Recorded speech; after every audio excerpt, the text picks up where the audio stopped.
Olá, amigos, sejam bem-vindos a mais um vídeo do meu canal. Eu sou o Lucas Knaip e olha, plenas 2 horas da manhã, esses tenistas são os inimigos do meu sono. E Taylor Fritz e Jiri Lehetka tiveram um jogo que é difícil de se ver, né? Tipo, 3 tie-breaks e a vitória do americano por 2 sets a 1, 7-6, 6-7, 7-6. E um jogo sem quebras que, curiosamente, assim, teve 130 pontos jogados na linha de base. Tipo, não é que foi, tipo, John Isner contra Milos Raonic, né? Só na base do saque, né? Tipo, ok, não são sacadores ruins, né? De se dizer isso, né? Mas, assim, o Fritz, no contexto geral da partida, teve 15 aces e o Lehetka 6. Então, assim, é pra ter jogo no fundo de quadra, pra ter mais quebras. No primeiro set, inclusive, acho que o Lehetka jogou melhor que o Fritz, mas na hora do tie-break foi um americano que acabou se sobressaindo, né? E foram, assim, 9 chances de quebra pro Lehetka, se não me engano, 5 pro Fritz. Ninguém aproveitou nenhuma chance, o jogo foi indo para esses momentos muito tensos. E que jogo, assim, complicado, né? E o Lehetka, acho que com certeza vai sentir muito essa derrota, porque assim, erros milimétricos tiraram a vitória dele, né? Tipo, você viu o tie-break do terceiro set, né?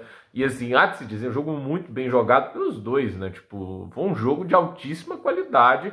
E assim, eu sei que tem gente que talvez não vai gostar tanto de um jogo, assim, que não teve muita variação. Então, esse cara metendo a mão na bola o tempo todo, né? Não vai ter rallies de 20 trocas normalmente, né? Ficou ali algo assim entre umas 8 e 12 trocas na maior parte do tempo, né? Porque é um jogo muito rápido, né? A média de forehand do Lehetka, se não me engano, 129 km por hora, do Fritz 119, e os dois backhands acima de 100 km por hora, o Fritz 110 e o Lehetka 103. E a partir desses dados você consegue ver, tipo, o Lehetka impressionante no aspecto de forehand, muito rápido, machucou muito o Fritz.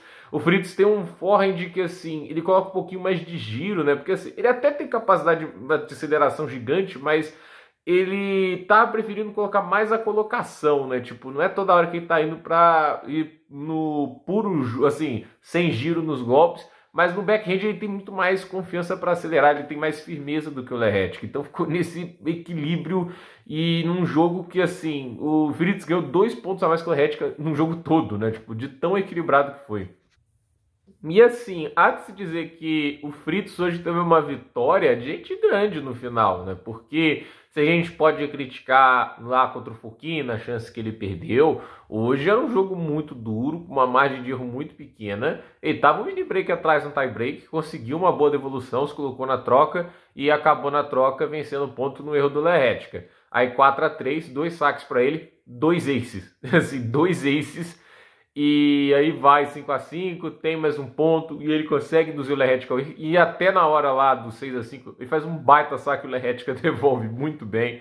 E é um ponto difícil. Eu acho que o Fritz, para mim, é a escolha que ele teve. Ele foi mais disciplinado no fundo de quadro. O Lehetka muito mais agressivo, indo muito mais pro risco. E num dia que essa estratégia se pagou bastante. Ele tava com um tempo de bola muito bom. Eu, quando tava falando das prévias, nem tava achando que o jogo seria tão duro assim, porque não é o nível que o Lehetka vinha jogando esse ano, né? Tipo, isso me lembrou muito o Lehetka daquele meio de 2024, que voou lá no Masters 1000 de Madrid, infelizmente se machucou lá, né? Ali o Lehetka estava jogando um tênis maravilhoso, né? Só que a questão é, desde que ele voltou da lesão, ele não tem jogado tanto assim. A gente tem que lembrar, esse é o cara que levou aquele sacode do Sinner em Roland Garros, 6-0, 6-1, 6-2, né? Acho que foi esse placar, entende? E olha que eu não acreditava que seria daquele jeito, né? O Lehetka, que se jogasse o que jogou hoje lá, né? Tudo bem que aqui é quadradura rápida, lá é saibro, né? Tipo, é um contexto diferente, né? Mas seria obviamente um jogo mais difícil. Lá ele jogou muito mal, aí jogou bem, acelerando os golpes,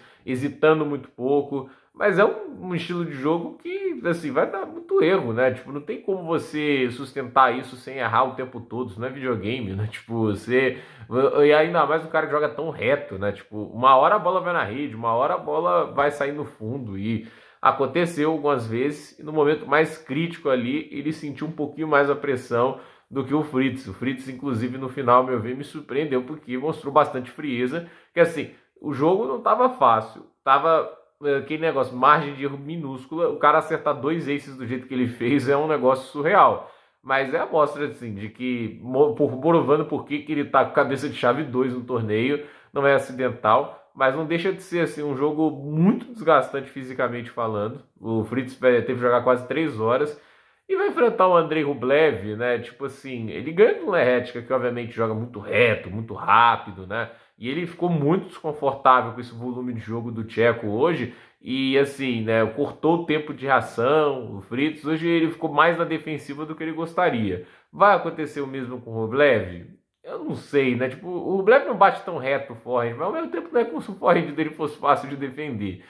Agora, eu acho que é um jogo que os saques a gente vai estar um pouquinho mais aberto. Eu acho que o Rublev talvez não jogue tão rápido quanto o Lerretica jogou hoje, mas ao mesmo tempo ele vai errar bem menos, né? Tipo, isso aí é meio notório, né? Que o jogo vai trazer uma dinâmica diferente.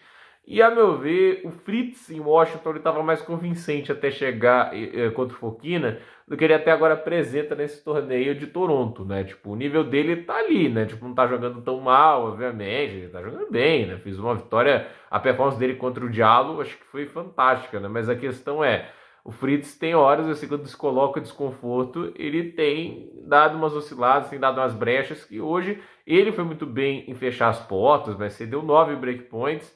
De qualquer jeito, assim, foi um jogo que ele correu riscos, mas no final ele sai com a vitória.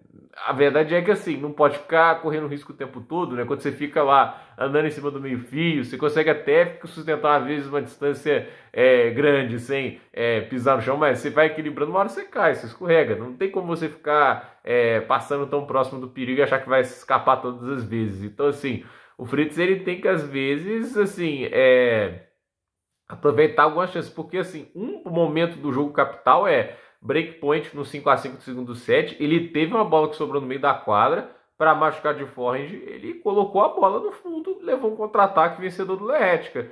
Aí o que aconteceu? Perdeu o set. Então assim, teve alguns momentos que eu achei assim, que teve o breakpoint, o Fritz não foi assim decidido para definição. Eu acho que isso me deixa um pouco decepcionado. Eu entendo que ele quer garantir que ele vai estar no ponto, né? Tipo, ele não vai querer arriscar tudo, mas o Fritz, assim, a melhor versão dele é quando ele tá acelerando o forehand sem pensar 2 vezes, né? E não foi tanto o caso de hoje. Hoje o forehand dele foi aquele negócio, teve seus momentos, mas não foi o melhor dia do forehand do Fritz. De qualquer jeito, um jogo muito bacana de assistir, uma pena que acaba 2 da manhã, porque aí aquele negócio, é ruim pro sono da gente. Então, por esse vídeo é isso, gente. Dúvida nos comentários, deixe o seu like, se inscreva no canal, compartilhe esse vídeo e até o próximo vídeo.